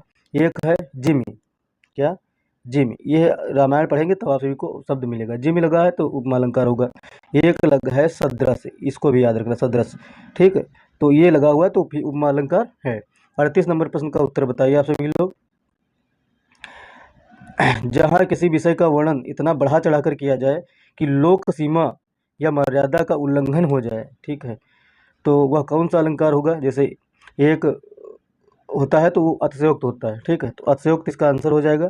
जैसे आप सभी को आल्हा आल्हा खंड सुने होंगे, आल्हा उदल की कहानी, तो उसमें क्या होता है, एक मारो दो मर जाए तीसर का उफकाय मर जाए, ऐसे ऐसे लोकोक्तियाँ हैं, तो आप सभी की उसमें क्या आएंगी, अतिशयोक्त में सब आएंगी, ठीक है। ये जब राणा की पुतली मुड़ी नहीं तब तक चेतक मुड़ जाता था, ये क्या होगा, अतिशयोक्त होगा, ठीक, तो ये सब अतिशयोक्त में आते हैं। चलिए अगला प्रश्न देखते हैं दोस्तों। जिस वाक्य में शब्दों की पुनरावृत्ति हो अथवा जिस काव्य में क्रमशः शब्दों की आवृत्ति एक समान होती है, ठीक है, किंतु अर्थ की भिन्नता नहीं होती है, वह अलंकार होता है माना जाता है। तो क्या होता, कौन सा अलंकार होता है, आप सभी को आंसर बताना है, ठीक है। तो ये कौन सा प्रश्न नंबर है, 39 नंबर प्रश्न का आप सभी को उत्तर बताना है। चलिए, जिस वाक्य में शब्दों की पुनरावृत्ति हो अथवा जिस काव्य में क्रमशः शब्दों की आवृत्ति एक समान होती है किंतु अर्थ भिन्नता नहीं होती, अलंकार होता है। तो कौन सा होता है, पुनरुक्त अलंकार होता है, ठीक है। तो आप सभी को आंसर बताना है, पुनरुक्त अलंकार होता है, आप सभी लोगों को याद रखना है। और यह प्रश्न इंपॉर्टेंट भी है, आप सभी अगर इसको याद रखते हैं, जैसे उदाहरण आप सभी लोग ले लीजिए, मधुर वचन कही कही परितोषी, मधुर वचन कही कही परितोषी, इसमें कही कही शब्द आया हुआ है। मधुर वचन कही कही परितोषी, कही कही में ये दो बार कही कही आया है, तो इसमें क्या है, ये पुनरुक्ति है, तो इसमें इसका अलग अलग अर्थ नहीं है, लेकिन कही का अर्थ जो है वही है, ठीक, तो यह हो गया पुनरुक्तवाचक। आप लोग समझ चुके होंगे। जैसे आप सभी को एक अतिशयोक्त का बता दें, हनुमान की पूंछ में लगन न पाई आग, सगरी लंका जल गई गए निशाचर भागी, ठीक, तो क्या हो गया, अतिशयोक्त हो जाएगा। और राणा की पुतली मुड़ी नहीं तब तक चेतक मुड़ जाता था, ये भी क्या होगा, अतिशयोक्त हो जाएगा। आवेदन पत्र किस संदर्भ में प्रयोग नहीं किया जाता, आप सभी को आंसर बताना है। 40 नंबर प्रश्न आप सभी का, 50% हम लोग प्रश्न कर चुके हैं, तो 40 नंबर प्रश्न का उत्तर बताइए। आवेदन पत्र का प्रयोग किस लिए किया जाता है, तो आवेदन पत्र का प्रयोग किस लिए नहीं किया जाता, ये सब बताना है आप सभी को, ठीक। तो खाली पदों पर होने वाली भर्ती के लिए इसका प्रयोग नहीं किया जाता है, ठीक है, बस यही आंसर हो जाएगा। किसी समस्या के समाधान के लिए किया जाता है, अवकाश के लिए किया जाता है, अंतर कार्यालय ज्ञापन के लिए भी किया जाता है, ठीक। तो ये याद रखना, आवेदन पत्र का प्रयोग खाली पदों पर होने वाली भर्ती के लिए नहीं किया जाता है, ठीक है। आप सभी लोग आंसर, एक सेकेंड रुक जाइए थोड़ा, इसका आंसर गलत है, ठीक है, एक सेकेंड। आवेदन पत्र किस संदर्भ में नहीं किया जाता है, खाली पदों पर आवेदन किया जाता है, एप्लीकेशन दिया जाता है, किसी समस्या के समाधान के लिए भी दिया जाता है, अवकाश के लिए भी दिया जाता है, अंतर कार्यालय ज्ञापन के लिए नहीं दिया जाता है, ठीक है, अंतर कार्यालय ज्ञापन के लिए नहीं दिया जाता। यही आंसर आप सभी का डी सही हो जाएगा, ऊपर थोड़ा बाई मिस्टेक हो जाएगा तो उसके लिए क्षमा प्रार्थी हैं। अगला प्रश्न दोस्तों, वह चिड़िया जो कविता के रचनाकार कौन है, वह चिड़िया जो, यह है कविता, ठीक है, वह चिड़िया जो कविता के रचनाकार आप सभी को बताना है, आंसर बताइए। तो 41 नंबर प्रश्न हम लोग देख रहे हैं, कौन सा, 41 नंबर प्रश्न। शमशेर बहादुर सिंह, सुमित्रानंदन पंत, साहिर लुधियानवी, केदारनाथ अग्रवाल, आप सभी को आंसर बताना है। तो वह चिड़िया जो, तो केदारनाथ अग्रवाल जी की क्या है, कविता है, आंसर बताना है। बिल्कुल ये सब रट डालिए, प्रश्न आएगा ही आएगा, ये सीआरटी से प्रश्न उठाया गया प्रश्न है, और जितना इंपॉर्टेंट इस बुक में प्रश्न दिए गए हैं उतने इंपॉर्टेंट आप सभी को दूसरे बुक एक है उसका भी डिस्कशन इस चैनल के माध्यम से किया जाएगा। तो आप लोग चैनल को जरूर सब्सक्राइब कर लीजिए, बेल आइकन को ऑन कर लीजिए, जिससे क्या है, आप सभी को बुक्स खरीदनी नहीं पड़ेंगी, आप सभी को कम से कम 10,000 प्रश्न तो करवा ही दिए जाएंगे प्रैक्टिस, जिससे आप सभी का 80 में से 75 प्रश्न आ जाए, सही हो जाए, ठीक है। तो आप सभी लोग इसको सब्सक्राइब करेंगे, शेयर करेंगे, बेल आइकन को ऑन करेंगे, तो इसका आंसर क्या हो जाएगा, केदारनाथ अग्रवाल। तो केदारनाथ अग्रवाल की और भी रचनाएं हैं, तो आप लोग देख लीजिए, जैसे युग की गंगा हो गई, क्या हो गई, युग की गंगा हो गई, सुन लीजिए गुल मेहंदी हो गई, और जमुन जल तुम, ये हो गई क्या, केदारनाथ अग्रवाल की रचना। जो सिलाएं तोड़ते हैं, यह बहुत इंपॉर्टेंट है, जो सिलाएं तोड़ते हैं, यह प्रश्न पूछा गया है। खुली आंखें खुले डैने, ये भी बहुत इंपॉर्टेंट है, और भी हैं, तो सारी यहाँ पर डिस्कशन नहीं की जा सकती, प्रैक्टिस सेट चल रहा है, ठीक है। हिंदी नई चाल में ढली, यह कथन किसका है? आप सभी को आंसर बताना है। भारतेंदु हरिश्चंद्र जी का है, महावीर प्रसाद द्विवेदी जी का है, रामचंद्र शुक्ल जी का, इंसाला खां जी का है। हिंदी नया चाल में ढली, तो यह भारतेंदु हरिश्चंद्र जी का कथन है। आप सभी लोगों को याद रखना है, बहुत इंपॉर्टेंट है, बार बार रिपीटेड है, नेट और जेआरएफ तक पूछा गया प्रश्न है, ठीक है। और नेट जेआरएफ में प्रश्न पूछा जाता है तो वह टीजीटी पीजीटी में रिपीटेड प्रश्न जरूर होता है। आप सभी को ये रट्टा मार के चलना है, क्योंकि नेट जेआरएफ के प्रश्न पीवाईक्यू जो करवाए जा रहे हैं तो उसमें नेट जेआरएफ के भी प्रश्न करवाए जा रहे हैं, तो आप लोग उसको जरूर देखिए और डीपली आप सब लोग भले स्लो स्लो धीरे धीरे देखिए, क्योंकि एक एक घंटा की क्लासेस रिकॉर्ड होती है। एक एक घंटा अगर बोरिंग सब्जेक्ट होता है हिंदी साहित्य, पहले तो आप सब लोग मान लीजिए, तो बोरिंग सब्जेक्ट आप सभी को अगर इंटरेस्ट नहीं आएगा तो धीरे धीरे देखना चाहिए, 10 मिनट 20 मिनट 30 मिनट दिन भरे में आप सभी को एक क्लास फिनिश करनी चाहिए। अगर आप सभी को इंटरेस्टेड सब्जेक्ट जैसे मैथ्स हो गया, रीजनिंग हो गया, ये सब क्या होता है, इंटरेस्टेड सब्जेक्ट होते हैं, तो आप सभी को एक एक क्लास दो दो क्लास एक एक दिन में फिनिश हो जाए, तो वह इस हिसाब से देखिए, धीरे धीरे देखिए, लेकिन पूरी क्लासेस जरूर देखिए, जिससे क्या आप सभी का मनोबल बढ़ता रहे। एग्जाम सेंटर में बैठेंगे तो आप सभी को यही प्रश्न देखने को मिलेंगे, ठीक। तो 43 नंबर प्रश्न का आंसर हम लोग देखते हैं। जब तुम मेरे साथ हो, जब तुम मेरे साथ रहती हो तो अक्सर मुझसे बहुत सी बातें पूछा करती हो, वाक्य किसके लिए संबोधित किया गया? यह कहाँ का प्रश्न होगा, आप सभी बताइए। एससीईआरटी का प्रश्न है। कहाँ का? एससीईआरटी का प्रश्न, ये एनसीईआरटी का भी प्रश्न नहीं है, यह एससीईआरटी का प्रश्न है। जब तुम मेरे साथ रहती हो तो अक्सर मुझसे बहुत सी बातें पूछा करती हो। अगर आप लोग एससीईआरटी हिंदी सब्जेक्ट की पढ़ना चाहते हैं तो आप लोग टेलीग्राम ग्रुप में, व्हाट्सएप ग्रुप में जुड़ जाइए, आप सभी लोगों को सेंड कर दिया जाएगा, ठीक। 6 to 8, और अगर कहेंगे तो 9 to 10, 11 to 12 भी भेज दिया जाएगा, ठीक है। तो आप लोगों को अगर ज़रूरत है तो आप लोग जुड़ जाइएगा ग्रुप में, आप लोगों को पिन कमेंट बॉक्स में मिल जाएगा। तो 42 नंबर प्रश्न है, हिंदी नई चाल में ढली, यह भारतेंदु हरिश्चंद्र जी का कथन था। और 43 नंबर प्रश्न है, संसार पुस्तक है एक, ठीक है, संसार पुस्तक है। और यहाँ पर जैसे इसमें वाक्य किसके लिए संबोधित है, तो इंदिरा जी के लिए संबोधित है, क्योंकि नेहरू जी ने यह संबोधित किया था इंदिरा जी को, ठीक है। आप लोगों को यह आंसर मिल गया होगा। तो आगे बढ़ते हैं हम लोग, 44 नंबर प्रश्न देख लेते हैं। नवाखली पद यात्रा के समय गांधी जी ने शिविर में कितने आदमियों को रहने की अनुमति दी? तो कितने आदमियों को रहने की अनुमति दी थी? आप सभी को आंसर बताना है। 2 आदमियों को। कितने? 2 आदमियों को रहने की अनुमति दी थी। चलिए, नोआखाली आप सभी को पता है गांधी जी क्यों गए थे?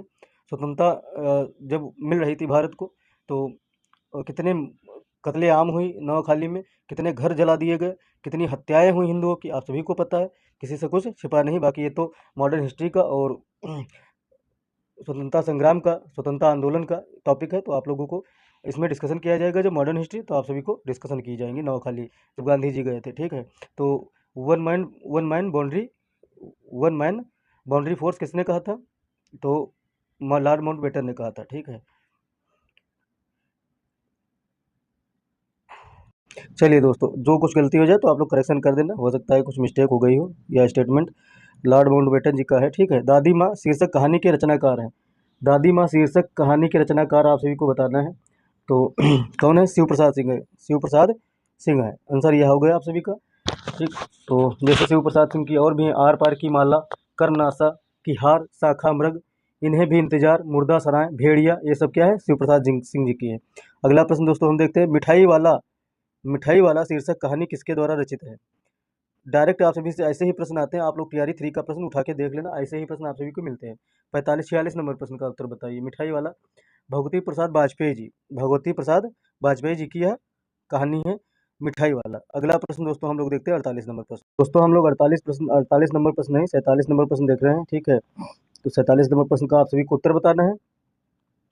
शाम एक किसान शीर्षक कविता के रचनाकार कौन है? आप सभी को उत्तर बताना है बस। तो शाम एक किसान कविता के शीर्षक सर्वेश्वर दयाल सक्सेना जी। कौन है? सर्वेश्वर दयाल सक्सेना जी हैं। बड़े बड़े नाम होते थे, बहुत अच्छे नाम होते थे, लेकिन अब छोटे छोटे नाम हो गए। 50 संस्कृत की ये अपने ऊपर जीत हो रही है छोटे छोटे नामों की। शाम एक किसान सर्वेश्वर दयाल सक्सेना जी की कविता है, और इनकी एक बहुत फेमस कविता है, खूंटियों पर टंगे लोग। ठीक, क्या है? खूंटियों पर टंगे लोग, ये पूछे गए प्रश्न है। अंधेरे अंधेरे का मुसाफिर, एक सूनी नाव, खाली समय में चिड़िया, देश कागज पर बना नक्शा नहीं होता है। यह पूरी मतलब एक लाइन की कविता है। देश कागज पर बना नक्शा नहीं होता है, लीक पर वे चले, शाम में किसान, ये सब क्या है? सर्वेश्वर दयाल सक्सेना जी की कविता है। चलिए अगला प्रश्न हम लोग देखते हैं, अगले प्रश्न का उत्तर ढूंढते हैं। कंचा कहानी मलयालम भाषा में है, कंचा कहानी। उसके रचनाकार आप सभी को बताना है। तो प्रेमचंद हैं, कुंवर बेचैन है, यशपाल हैं, टी पद्मनाभन में। तो आप सभी को पता चल गया होगा कि कंचा कहानी के टी पद्मनाभन जो है क्या है, रचनाकार है। अगला प्रश्न देखते हैं दोस्तों। इसका दोस्तों उत्तर बताइए आप सभी लोग। वीर कुंवर सिंह किस विद्या की रचना है? वीर कुंवर सिंह किस विद्या की रचना है? आप सभी को उत्तर बताना है। जीवनी है, आत्मकथा है, संस्मरण है, रेखा चित्र है। तो जीवनी है। क्या आंसर क्या हो जाएगा? जीवनी। इसका आंसर जीवनी हो जाएगा। तो वीर कुंवर सिंह की किस विद्या की रचना है? तो जीवनी कहेंगे। अगर इसके रचनाकार पूछ लिया जाए तो वीर कुंवर सिंह ही है। ठीक है, वीर कुंवर सिंह ही है। उनकी जीवनी है। विद्या कौन सी? जीवनी। और ये क्या थे? स्वतंत्रता सेनानी थे। अगला प्रश्न दोस्तों देखते हैं हम लोग। आप लोग थोड़ा खटपट की आवाज़ आ रही तो एडजस्ट कर लेना, क्योंकि बगल में ही काम हो रहा है। महाराजा दशरथ को किस देवता के आशीर्वाद से चारों पुत्रों की प्राप्ति हुई थी? तो इंद्र देवता से, वायु देवता से, सूर्य देवता से, अग्नि देवता से। आप सभी को आंसर बताना है। ठीक है, तो यह कौन सा प्रश्न है आप सभी देख लीजिए। 50 नंबर प्रश्न पर हम लोग हैं। तो महाराजा दशरथ को किस देवता के आशीर्वाद से पुत्र की प्राप्ति हुई थी? तो सूर्य देवता के आशीर्वाद से। किसके? सूर्य देवता के आशीर्वाद से प्राप्त हुई थी। ठीक है, चलिए अगला प्रश्न दोस्तों हम लोग देखते हैं। चलिए अगला प्रश्न देख लेते हैं दोस्तों। राजा दशरथ से 2 वरदान उसकी किस पत्नी ने मांगा था? तो जिन्होंने वनवास करा दिया था भगवान राम जी को, उन्होंने ही मांगा था। तो कहेंगे कैकेयी। उनका नाम क्या है? कैकेयी। राजा दशरथ की 3 रानियाँ थी। कौन कौन सी थी? सुमित्रा थी, कैकेयी थी और कौशल्या थी। तो उसमें कैकेयी जो थी, तो उन्होंने 2 वरदान मांगे थे राजा दशरथ जी से। ठीक है, तो उन्होंने ही भगवान राम को वनवास भेज दिया था 14 वर्ष के लिए। पंचवटी किस नदी के तट पर स्थित है? तो पंचवटी किस नदी के तट पर स्थित है? आप सभी को बताना है। गंगा, झेलम, गोदावरी, सही। तो पंचवटी गोदावरी नदी के तट पर अवस्थित है। कुछ नहीं करना, आंसर सही है। बाकी आप लोग रट्टा मार लीजिए। पंपा सरोवर के पास किस ऋषि का आश्रम स्थित है? ठीक है, विश्वामित्र, वशिष्ठ, मतंग, अगस्त्य। आप सभी को बताना है। तो मतंग ऋषि जो है, उनका जो आश्रम पंपा सरोवर के पास है। क्या है? पंपा सरोवर के पास। अच्छा, पूछ लिया जाए तो किसका हो जाएगा? मतंग। इसका आंसर क्या हो जाएगा? मतंग। ठीक है, पंपा सरोवर के पास मतंग ऋषि थे, उनका आश्रम है। और वशिष्ठ का पूछ लिया जाए तो वशिष्ठ का कहाँ है? तो माउंट आबू। कहाँ है? माउंट आबू। याद रखना दोस्तों, आप लोग इन पूछ लिया जाएगा। और माउंट आबू स्थित जो है गोमुख पर है। अच्छा, अगला है विश्वामित्र का आश्रम का है। विश्वामित्र जी का आश्रम का है बक्सर, तथा बक्सर में है। इनका क्या है? बक्सर में। और तथा अगस्त ऋषि का पूछ लिया जाए तो अगस्त ऋषि मुनि का आश्रम का है तो रुद्रप्रयाग में। कहाँ है? रुद्रप्रयाग में। कहाँ है? रुद्रप्रयाग में। ठीक है, तो अगस्त ऋषि का आश्रम रुद्रप्रयाग में है और विश्वामित्र का बक्सर में है। अगर पूछ लिया जाए वशिष्ठ का आश्रम का है, ऋषि वशिष्ठ का, तो माउंट आबू। और मतंग ऋषि का पूछ लिया जाए तो पंपा सरोवर। ये याद रखना है, वेरी मोस्ट इंपॉर्टेंट, इसीलिए चारों एक जगह दे दिए गए हैं। अशोक वाटिका में हनुमान से लड़ते हुए रावण का कौन सा पुत्र मारा गया था?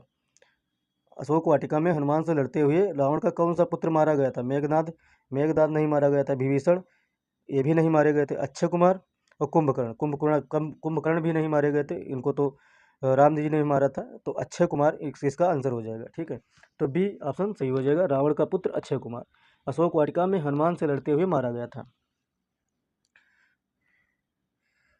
नंबर प्रश्न का उत्तर बताना है। महाराजा परीक्षित के पुत्र का क्या नाम था? चिद्रांगद, पांडु, जन्मेजय और विचित्रवीर। आप सभी को आंसर बताना है। ठीक है, तो आंसर बताइए कमेंट बॉक्स में जल्दी जल्दी। और आप लोग बहुत आलसी हैं, कमेंट बॉक्स में लिखते नहीं कुछ है। मैंने कितनी बार कहा कमेंट बॉक्स में अपने आइडिया लिख दिया करिए, थोड़ा बहुत फॉलो होगा और अच्छे से आइडिया को लागू किया जाएगा क्लासेस में। लेकिन आप लोग कमेंट बॉक्स में डालते नहीं। 55 नंबर प्रश्न का उत्तर बताना है। महाराजा परीक्षित के पुत्र का क्या नाम था? तो जन्मेजय नाम था। क्या नाम था? जन्मेजय। तो जन्मेजय का नाग यज्ञ आप लोगों ने सुना होगा। तो इन्होंने एक नाग यज्ञ किया था। ठीक है, तो पूरे धरती से नागों को खत्म करने की इन्होंने प्रतिज्ञा ली थी। ठीक, आप लोगों को याद रखना है। महाराजा परीक्षित के पुत्र का नाम जन्मेजय था। ठीक है, चलिए अगला प्रश्न देखते हैं दोस्तों। देवव्रत को अन्य किस नाम से संबोधित किया गया? आप सभी को बताना है। तो देवव्रत को अन्य किस नाम से संबोधित किया गया है? भीष्म के नाम से संबोधित किया गया है। ठीक है, आप लोगों को आंसर याद रखना है। उनका जन्म स्थान पूछ लिया जाए तो हस्तिनापुर था। भीष्म का जन्म स्थान पूछ लिया जाए तो हस्तिनापुर था। और इनके पिताजी का नाम पूछ लिया जाए, ये किसके पुत्र थे? तो शांतनु के पुत्र थे। भीष्म किसके पुत्र थे? तो शांतनु के पुत्र थे भीष्म जी। ठीक है, आप लोगों को याद रखना है। और भीष्म पितामह को युद्ध में अर्जुन ने शिखंडी को ढाल बनाकर मारा था, ये याद रखना इंपॉर्टेंट है। भीष्म पितामह को युद्ध में अर्जुन ने किसको ढाल बनाकर मारा था, तो शिखंडी को, ठीक है। इसलिए शिखंडी आप सभी को पता होगा किस लिए फेमस है। इसका आंसर आप सभी को बताना है। गंगेय, मैंने अपने मन में सौभ देश का राजा साल्व को अपना पति मान लिया था, इसी बीच आप मुझे बलपूर्वक यहाँ ले आए। मेरे मन की बात जानने के बाद आप मेरे बारे में अब जो उचित समझे करें। यह संवाद किन दो पात्रों का है, आप सभी को बताना है। तो भीष्म अम्बा के दोनों के बीच में यह संवाद हुआ था। अगला प्रश्न देखते हैं दोस्तों, लोगों को इसका आंसर जरूर देखना चाहिए। ब्राह्मण श्रेष्ठ, आपका स्वागत है, पर मेरे पास जो कुछ था वह मैं बांट चुका हूँ। ब्राह्मण श्रेष्ठ, आपका स्वागत है, पर मेरे पास जो कुछ था वह मैं बांट चुका हूँ। अब यह मेरा शरीर है और धनुर्विद्या ही है। बताइए मैं आपके लिए क्या करूं? यह कथन किसका है? दुर्वासा का है, शौनक का है, परशुराम का है, द्रोणाचार्य जी का है, किसका है? आप सभी को बताना है। तो आंसर इसका क्या हो जाएगा? परशुराम का है। किसका? परशुराम का है। अगला प्रश्न देखते हैं दोस्तों, आप शास्त्र उठाएं या ना उठाएं? क्या है दोस्तों कथन? आप शास्त्र उठाएं या ना उठाएं, आप चाहे लड़ें या ना लड़ें, मैं तो आपको ही चाहता हूँ, मैं तो आपको ही चाहता हूँ। श्री कृष्ण से यह कथन किसने कहा? युधिष्ठिर, भीम, दुर्योधन, अर्जुन, किसने कहा था? आप सभी को आंसर बताना है। तो अर्जुन ने कहा था। अर्जुन ने कहा था श्री कृष्ण से, आप शस्त्र उठाएं या ना उठाएं, आप चाहे लड़ें या ना लड़ें, मैं तो आपको ही चाहता हूँ। श्री कृष्ण से यह कथन अर्जुन जी ने कहा था। ठीक है, अगला प्रश्न देखते हैं दोस्तों, लाख की चूड़ियाँ किस विद्या की रचना है? आप सभी को आंसर बताना है। तो लाख की चूड़ियाँ कहानी विद्या की रचना है। किसकी है? कहानी विद्या की रचना है। ऑप्शन ये सही हो जाएगा। यह रचना किसकी है? तो यह रचना है कामता नाथ जी की। आप लोग कमेंट बॉक्स में लिख लेते हैं अगर गलत हो तो। कामता नाथ जी की यह रचना है, ठीक है। कामता नाथ जी की रचना है। आप लोग अगर गलत हो तो कमेंट बॉक्स में जरूर पिन कर देना, भूल सुधार में कर लिया जाएगा, ठीक। अगला प्रश्न दोस्तों देखते हैं, वह महान आदमी आ रहा है, वह महान आदमी आ रहा है जिसने एक टायर के लिए प्राण दे दिए, जिसने एक टायर के लिए प्राण दे दिए, मर गया पर टायर नहीं बदला। क्या नहीं बदला? टायर नहीं बदला। उपयुक्त विचार बस की यात्रा शीर्षक व्यंग्य के किस पात्र के मन में उत्पन्न हो रहा था? आप सभी बताएंगे। लेखक, डॉक्टर मित्र, बस ड्राइवर, कंपनी के हिस्सेदार, आप सभी को आंसर बताना है, ठीक। तो इसका आंसर हो जाएगा डॉक्टर मित्र, ऑप्शन सी आंसर हो जाएगा। आप सभी को यह याद रखना है क्योंकि इंपॉर्टेंट है। चलिए दोस्तों, अगला प्रश्न हम लोग देख लेते हैं, और यह व्यंग्य रचना किसकी है? हरिशंकर प्रसाई जी की है। क्या है? हरिशंकर प्रसाई जी की बस की यात्रा, ठीक। आप सभी को याद रखना है, यह रचना किसकी है? बस की यात्रा हरिशंकर प्रसाई जी की है। चलिए अगला प्रश्न हम लोग देख लेते हैं, चिट्ठियां शीर्षक कविता के रचनाकार कौन है? चिट्ठियां शीर्षक से कविता के रचनाकार कौन है? रामदरस मिश्र हैं, कामतानाथ हैं, प्रदीप तिवारी हैं, प्रभु नारायण हैं। इन चारों में से आप सभी को आंसर बताना है, ठीक है। तो रामदरस मिश्र हैं, चिट्ठियां शीर्षक से कविता वही लिखे हैं, रामदरस मिश्र। चलिए अगला प्रश्न देख लेते हैं, और इनका और भी है रामदरस मिश्र जी की। बेनाम चिट्ठियाँ, पक गई है धूप, कंधे पर सूरज, दिन एक दिन एक नदी बन गया, ठीक है। जुलूस कहाँ जा रहा है? आग कुछ नहीं बोलती है, बारिश में भीगते बच्चे, हंसी होंठ पर आंखें नम, ये सब है क्या? रामदरस मिश्र जी की रचनाएं हैं, ठीक। 63 नंबर प्रश्न का उत्तर आप सभी को बताना है। जग में बैरी कोई नहीं, जो मन शीतल होए, यह आपा को डार दे, दया करे सब कोय। उपयुक्त दोहे के रचनाकार आप सभी को बताना है। रहीम है, कबीर है, रैदास है, मलुकदास है। आप सभी को उत्तर बताना है। तो कबीर दास जी इस पंक्ति के रचनाकार हैं। क्या है? कौन है? कबीर दास जी, आंसर है कबीर दास जी, ठीक है। जग में बैरी कोई नहीं, जो मन शीतल होए, यह आपा को डारी दे, दया करें सब कोई। दोहे के रचनाकार कबीरदास जी हैं। 64 नंबर प्रश्न दोस्तों हम लोग देख लेते हैं। 64 नंबर प्रश्न इंपॉर्टेंट भी है। अन्नपूर्णा वर्मा द्वारा रचित अकबरी लोटा, क्या दोस्तों? अकबरी लोटा शीर्षक कहानी के प्रमुख पात्र का नाम बताइए। तो लाला झाऊलाल, बलवंत मिश्र, बी ऑप्शन हो जाएगा बलवंत मिश्र, सी ऑप्शन हो जाएगा प्रभाकर, डी ऑप्शन होगा देवदत्त। आप सभी को आंसर बताना है। तो लाला झाऊलाल अकबरी लोटा कहानी के प्रमुख पात्र हैं। कौन है? लाला झाऊलाल, इंपॉर्टेंट है। तो अन्नपूर्णा वर्मा द्वारा रचित है अकबरी लोटा, ये भी याद रखना। कहानी किसके द्वारा रची है? अन्नपूर्णा वर्मा के द्वारा। और अकबरी लोटा किस विद्या की रचना है? तो कहानी है। 3 प्रश्न इस प्रश्न से ही बन सकते हैं, ठीक है। और झाऊलाल तो अगले हैं, तो शीर्षक प्रमुख पात्र झाऊलाल है। भारत की खोज जानते हैं आप सभी लोग, जवाहरलाल नेहरू जी ने लिखी है, डिस्कवरी ऑफ इंडिया, उसी को हिंदी में कहते हैं भारत की खोज। ठीक है। तो चलिए आपसे आंसर भी आप सभी को मिल गया। पढ़ते पढ़ते प्रश्न, भारत की खोज अंग्रेजी में लिखी गई किस पुस्तक का हिंदी अनुवाद है? तो डिस्कवरी ऑफ इंडिया। आप सभी को आंसर मिल गया होगा। चलिए अगला प्रश्न देखते हैं दोस्तों हम लोग। अगला प्रश्न देखते हैं, मोहनजोदड़ो मोहनजोदड़ो की सभ्यता कितने वर्ष पुरानी है? आप सभी को बताना है। तो 5000 वर्ष पुरानी है मोहनजोदड़ो की सभ्यता।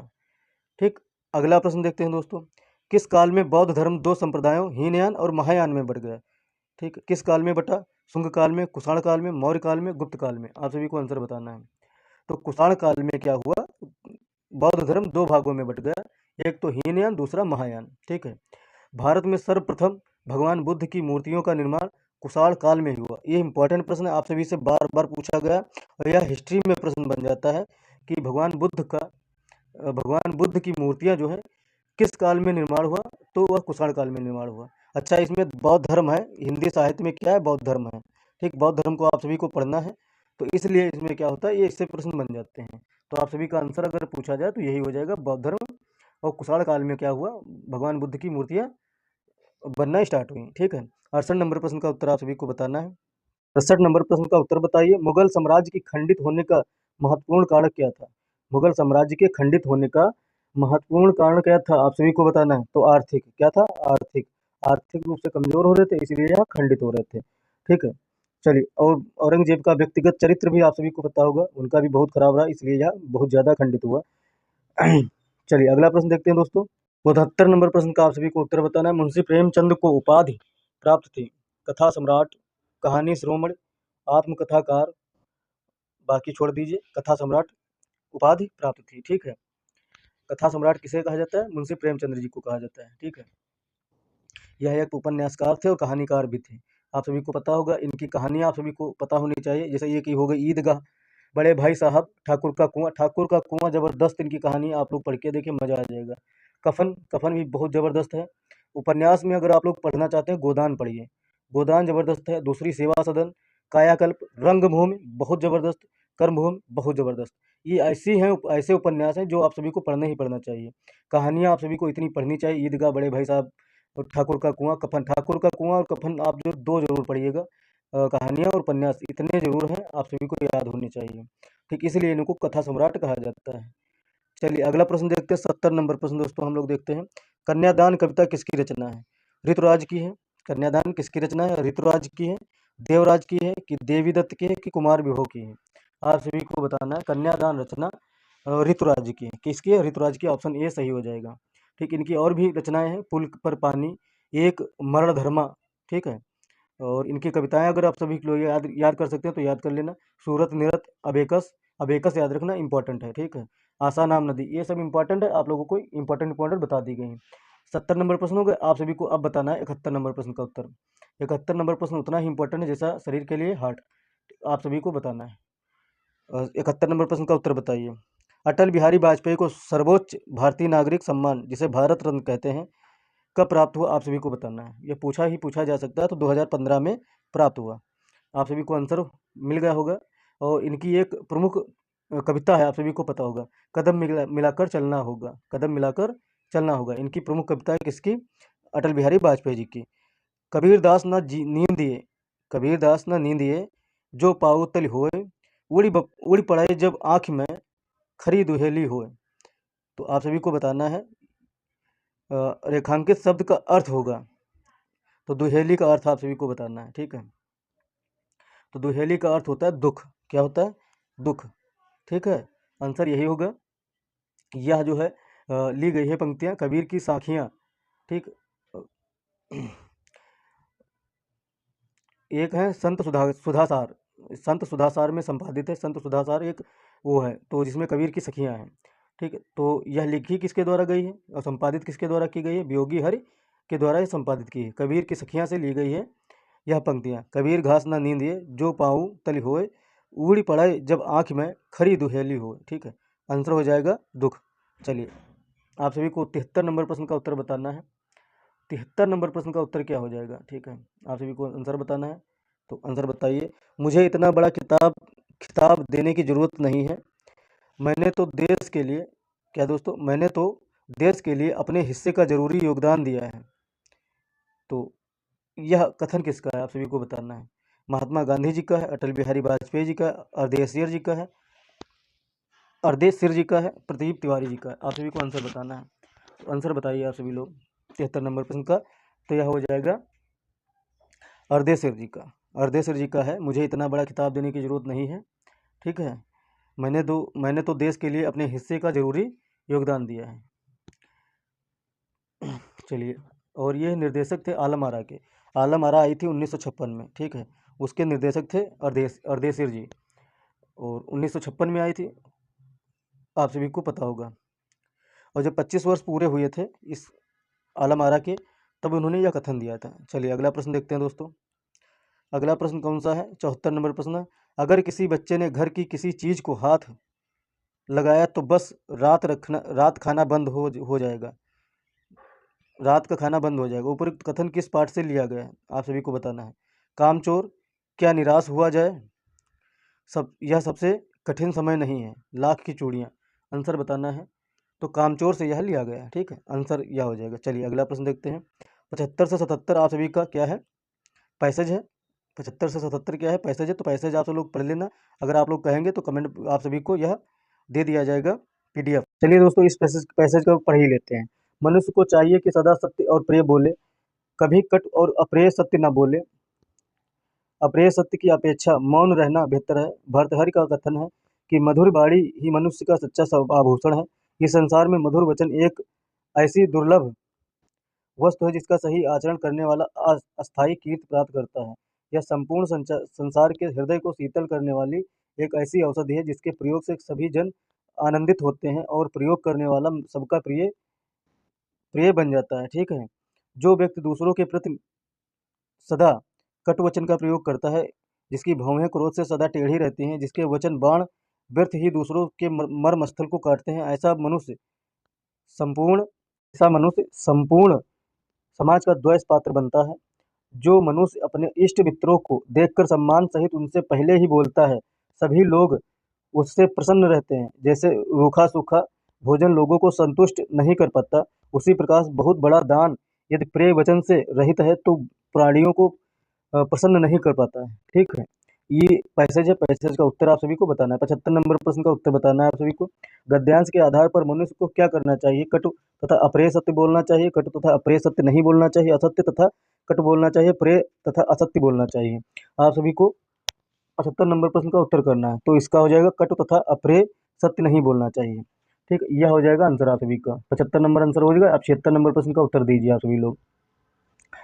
76 नंबर प्रश्न है, किसे मनुष्य का सच्चा आभूषण कहा गया है। तो किसे मनुष्य का सच्चा आभूषण कहा गया है, मधुर वाणी को सच्चा आभूषण कहा गया है, ठीक है। भर्तृहरि का कथन क्या है, मधुर वाणी ही मनुष्य का सच्चा आभूषण है। ऊपर आप सभी लोग देख चुके हैं। तो मधुर वाणी को सच्चा आभूषण कहा गया है। 77 नंबर प्रश्न का उत्तर बताना है दोस्तों। पूरा समाज कैसे व्यक्तियों के प्रति वैर भाव रखता है। जो मधुर वाणी का प्रयोग करते हैं, जो करते हैं, उनके लिए वैर स्वभाव क्यों रखेगा कोई। जो कठोर वाणी का प्रयोग करते हैं, जो सभी से प्रेम भाव रखते हैं, जो अपने मित्रों को देखकर मुस्कुराते हैं।